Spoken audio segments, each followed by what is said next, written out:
Students, आज का हमारा टॉपिक है व्हीटस्टोन ब्रिज। व्हीटस्टोन ब्रिज द्वारा किसी अज्ञात प्रतिरोध का शुद्ध रूप से मापन किया जा सकता है। जैसे कि सर्किट में हमारे 4 प्रतिरोध हैं, किसी एक प्रतिरोध को मुझे पता करना है तो हम इस ब्रिज की हेल्प लेते हैं। इसमें 4 प्रतिरोधों को हम जो है इस प्रकार से समायोजित करते हैं कि एक जो है ब्रिज के रूप में इनका जो है व्यवस्थित कर दिया जाए। जैसे इसमें डायरेक्टली हम फिगर के माध्यम से बढ़िया समझ सकेंगे। इसमें हम लोग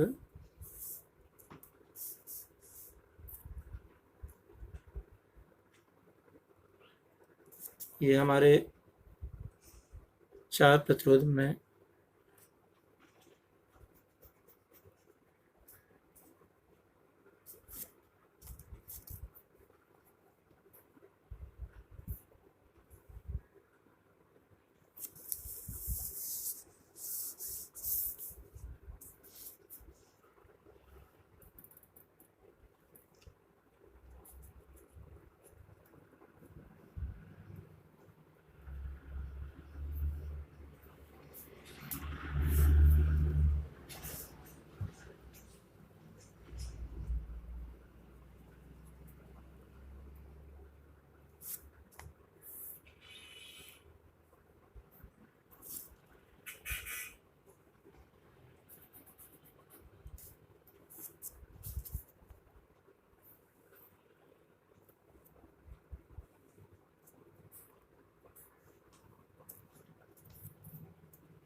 यहाँ पे हम लोग एक की लगा देते हैं। ये हमारा प्लस माइनस यहाँ पे हम बैटरी से समायोजित कर देते हैं।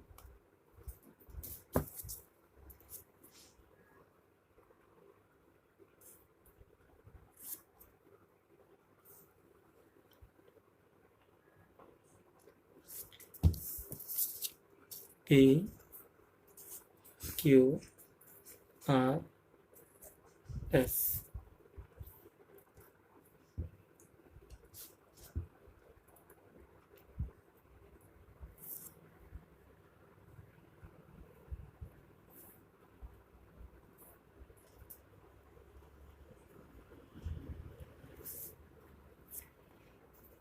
I1 I2 A C B D। ये देखिए यहाँ पर व्हीटस्टोन ब्रिज में 4 परिपथ PQRS को जो है एक ब्रिज ABCD के आकार में समायोजित किया गया है। बिंदु B व D के मध्य एक गैल्वेनोमीटर है तथा कुंजी जो कि कुंजी K2 से जुड़ा हुआ है। P और Q ये हमारी क्या है? आनुपातिक भुजाएं। P और Q क्या है? हमारी आनुपातिक भुजाएं हैं। P और Q हमारी आनुपातिक भुजाएं। दूसरा R जो है क्या है? हमारा ये प्रतिरोध है जो कि मुझे पता है। यस क्या है? अज्ञात प्रतिरोध है जिसकी हमें वैल्यू नहीं पता है, यानी कि इसका मान हमें बताना है। अब इसका मान बताने के लिए जैसे मान लीजिए कोई अज्ञात प्रतिरोध है तो उसको हम लोग इसी भुजा पे हम लोग समायोजित करते हैं। हम लोग इसी जब हम लोग K1 को, ये हमारा K1 है और ये क्या है? हमारा K2। जब हम लोग K1 को दबाते हैं इसमें धारा बहना शुरू हो जाती है। धारा का डायरेक्शन देखिए यहाँ पे शो किया गया और ये पॉइंट A तक आई। पॉइंट A तक आने के बाद ये 2 भागों में विभक्त हो गई। A पर 2 भागों में विभक्त हो गई। एक क्या हो गया? I1 और दूसरा क्या हो गया? हमारा I2। ब्रिज की भुजा AB में धारा I1 और AD में धारा क्या होगी? I2 हो गई। प्रतिरोध P में, ये देखिए प्रतिरोध P में धारा का प्रवाह, ये देखिए ये हमने आनुपातिक भुजा जरूर कहा है लेकिन ये हमारा P जो है रेजिस्टेंस को शो करता है। प्रतिरोध जो है P में धारा का मान A से B की ओर प्रतिरोध में P में धारा जो है A से B की ओर और R में A से D की ओर प्रवाहित हो रही है।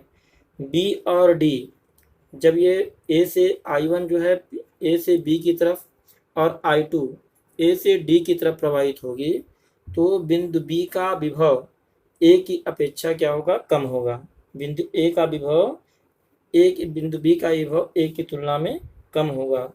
यदि बिंदु B और D की तुलना कर दी जाए, ठीक है, यदि बिंदु B का विभव D की तुलना में अधिक हो तब कुंजी KT को दबाने पर, ध्यान दीजिएगा, हमने पहले ये बताया, यहाँ पे कंफ्यूज होने की पोजीशन नहीं है। यदि यहाँ पे बिंदु B एवं D का जो है इसका और इसका B और D इन दोनों का विभव जो है A की अपेक्षा कम है। B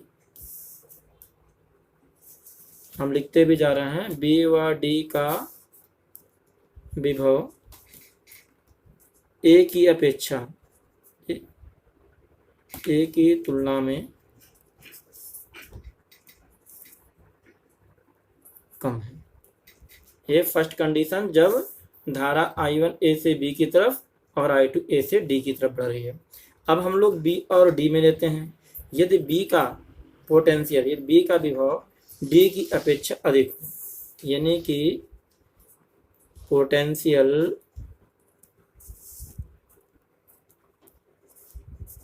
of B is greater than potential of D, ठीक है।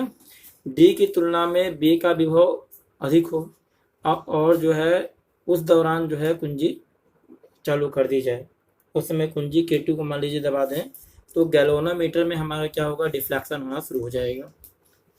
और यदि जो है D का विक्षोभ अधिक हो, ठीक,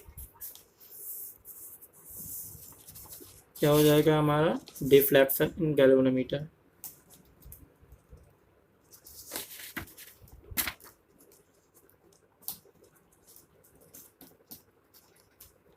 ठीक, अब यहाँ पे क्या है, यदि D का पोटेंशियल B से अधिक हो जाए, इफ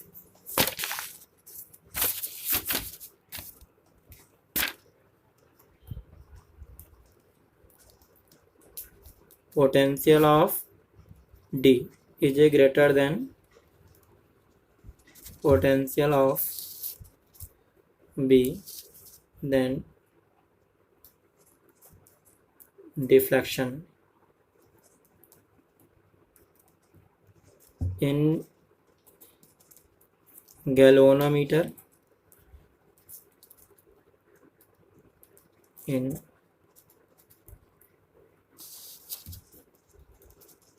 अपोजिट डायरेक्शन। ठीक है, यदि D का विभव हमारा अधिक हो गया B से, उस समय कुंजी K2 को दबाएंगे तो भी विक्षोभ होगा, लेकिन जो है ये विक्षोभ जो है पहले से विपरीत दिशा में होगा। यदि ध्यान से फिर सुनिए, यदि B का विभव D से अधिक है तो उस दशा में K2 को दबाने पर जो है गैल्वेनोमीटर में विक्षोभ होगा, डिफ्लेक्शन होगा। लेकिन यदि D में जो है D की पोटेंशियल अधिक है B से, तो K2 को दबाने पर जो है गैल्वेनोमीटर में डिफ्लेक्शन जरूर होगा, लेकिन ये अपोजिट डायरेक्शन में होगा। ये तो हमारी दो कंडीशन थी। इसी प्रकार यदि जो है ये हमने बताया कि यहाँ पर अधिक ये जो है अपोजिट डायरेक्शन में होगा। यदि B एम D यहाँ पर था, पहली कंडीशन ने क्या बताया था कि B एम D का विभव जो है A की तुलना में कम है, A की तुलना में कम है। दूसरे कंडीशन में हमने क्या बताया, यदि potential of B is a greater than D। तीसरी कंडीशन क्या थी, if the potential of D is a greater than potential of B। ठीक है, अब now in fourth case when potential of V is equal to the potential of D,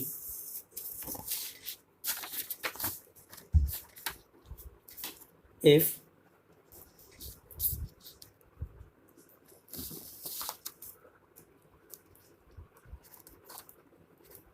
potential of V and D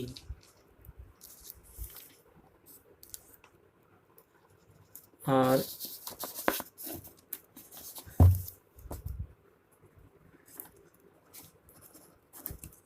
mutually equal.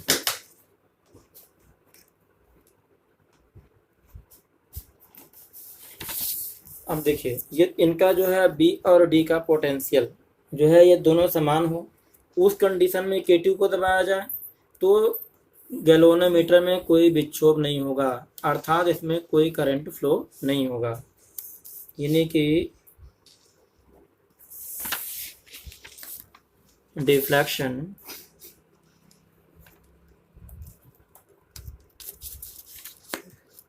V 0।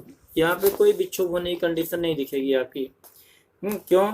क्योंकि current इसमें नहीं प्रवाहित हो रहा है, इस दौरान जो है इसमें धारा प्रवाहित नहीं होती।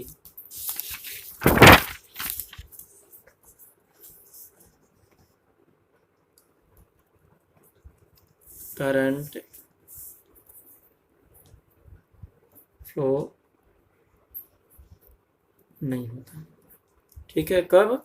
जब B और D के विभव समान हो तब। अब यहाँ पर इस स्थिति को हम लोग क्या कहते हैं? This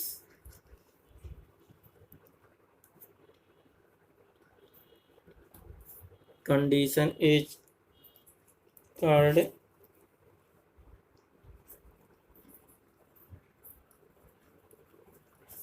balance. इस पोजीशन को हम लोग क्या कहते हैं? संतुलित, यानी बैलेंस कंडीशन। अब हम लोग ये कह सकते हैं कि ये जब B और D दोनों का विभव समान है तो उस दौरान K2 को दबाने पर इसमें कोई विक्षोभ नहीं होगा। यदि विक्षोभ नहीं होगा इसका मतलब इसमें धारा प्रवाहित नहीं होती। तो साथ में इस स्थिति को हम लोग क्या कहते हैं कि हमारा ब्रिज जो है संतुलन की स्थिति में है। संतुलन की स्थिति अथवा गैल्वेनोमीटर के शून्य विक्षेप की स्थिति में, in a case of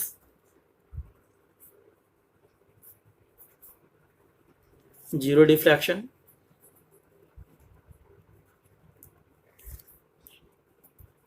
potential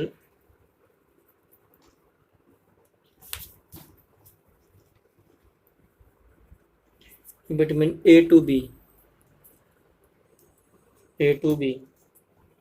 is equal to potential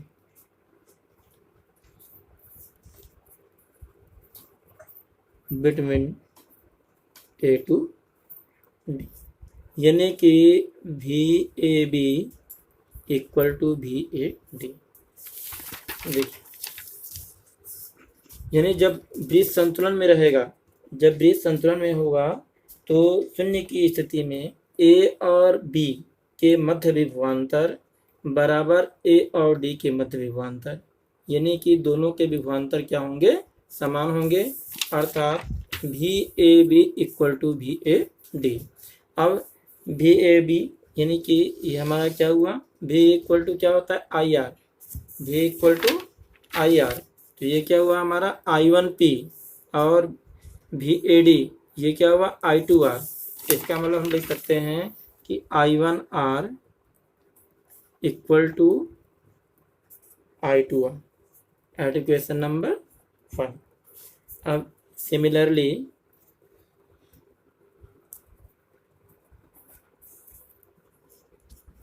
B व C के मान में देखिए, B व C के मान में B के और C के मध्य विभवांतर D और C के मध्य विभवांतर के बराबर हो गया या तुल्य होगा, हम कह सकते हैं। यानी कि potential between B and C is equivalent to the potential between C and D, means VBC equal to VCD। अब यहाँ पर रेजिस्टेंस क्या है? Q। यहाँ पे क्या है? यस। अब चूंकि ये करंट जो है I1 ये पूरा ए से चला बी में होते हुए फिर सी पे आ गया यहाँ, तो जो करंट यहाँ I1 फ्लो हो रहा है वहीं यहाँ भी I1 होगा। यहाँ पे R में जो है I2 है, तो यस में भी हमारा I2 होगा। तो हम ये कह सकते हैं कि I1 Q equal to I2S, I1 Q equal to I2S at equation number 2। ठीक है, अब from equation number 1 and 2, 1 and 2, I1R upon I1Q equal to I2R बटा, सॉरी यहाँ P रहेगा, ठीक है, ये क्या हो जाएगा I2, I1 cancel out, I2 cancel out, हमें क्या मिला P upon Q equal to R upon S। आपको पता क्या करना है, अननोन रेजिस्टेंस S, आप नोन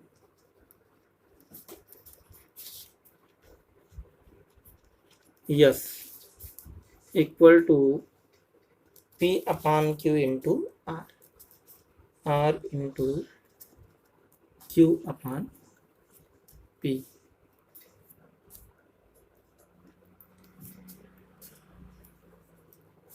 यह हमारा अननोन रेजिस्टेंस निकालने की व्हीटस्टोन ब्रिज से विधि है और यही इसका फार्मूला है।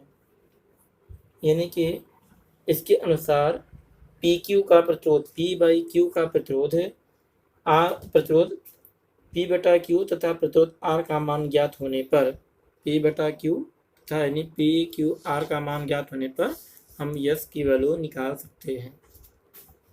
ओके।